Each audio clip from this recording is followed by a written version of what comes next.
My name's Steve Hensley, and I serve as the dining room manager at Angelina's here in Alexandria. It's a great honor for me to be standing up here today, and I'm grateful for the opportunity to speak on behalf of my Angelina's coworkers. Before I begin sharing some thoughts, I first want to state something obvious. My message cannot ignore the reason why we're all here today. Don Beseke, the man we've gathered to honor and remember, tragically passed as a result of events that began in our dining room. I'm so sorry to say that while you all mourn a husband, father, and friend, I'm here as someone whose relationship with Don and Bonnie only began on that sad night that led to Don's passing. Don and Bonnie were two of many who decided to celebrate the beginning of 2023 in the dining room at Angelina's. New Year's Eve is supposed to be a night for friends and family to gather to celebrate. However, on this particular December 31st, laughter and good conversation quickly changed to concern and action, as those in our small space realized something wasn't right. Today, several of our Angelina's team who were involved in that sad evening are here. And that night was truly horrific. I speak not only for my coworkers, but the other guests who witnessed the beginnings of that night when I say that December 31st, 2022 is an evening that I will never forget. Those of us there that night have had ongoing conversations over the last week and a half. We've been checking in on one another, and I can tell you that there have been some sleepless nights for all of us. It's important for my coworkers and I to be here to show and offer our support to this family.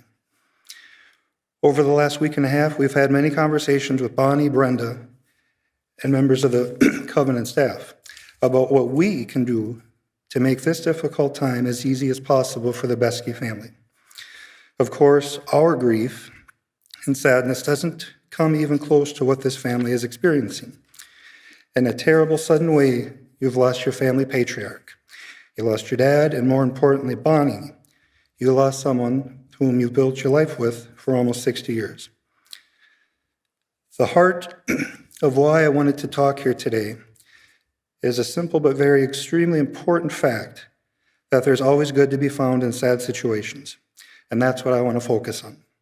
At 82, it's apparent Don Beseke lived a full life. I didn't know Don, but you all did. You all know what he achieved and accomplished in life. You know what made him laugh and what he enjoyed. You all know those little things that you'll never forget about Don. Special memories, little things that'll make you smile. I didn't know Don, but I'm so thankful that I get a chance to stand up here and talk about what's special to me about this sad ordeal.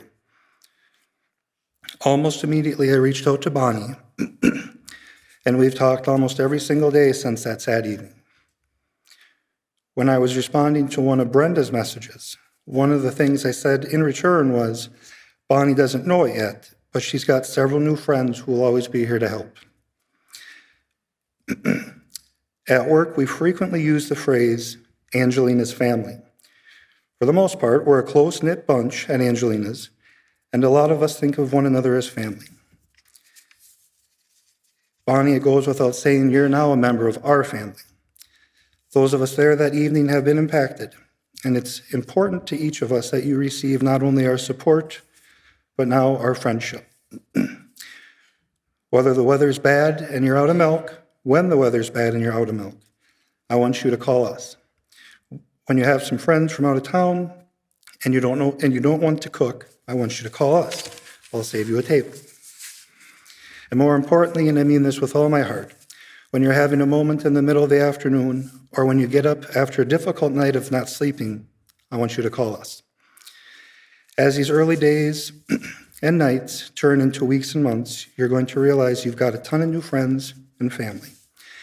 Of course, we extend this invitation to all of your Beseke family.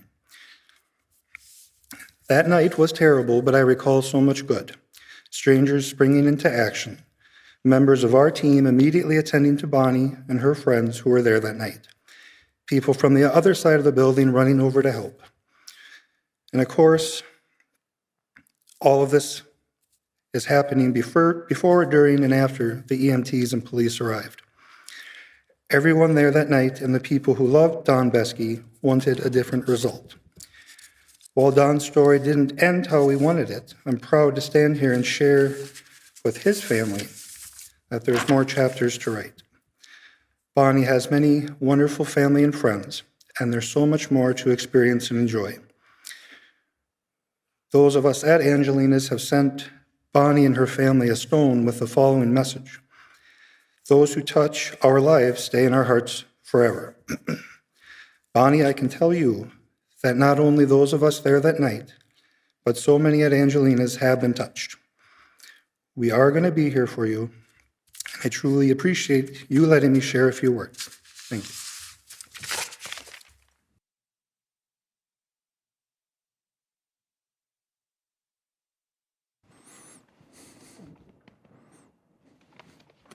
That was well done.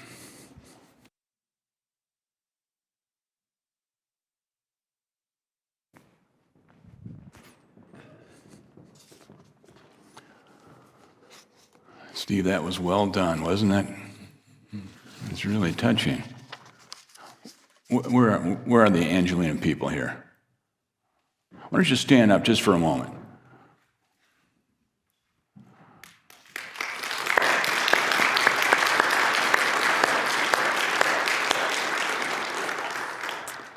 That really was good.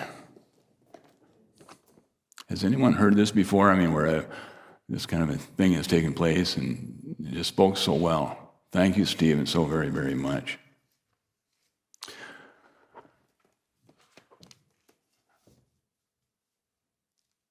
Usually at a funeral, when we go about a half hour as we have, then the pastor stands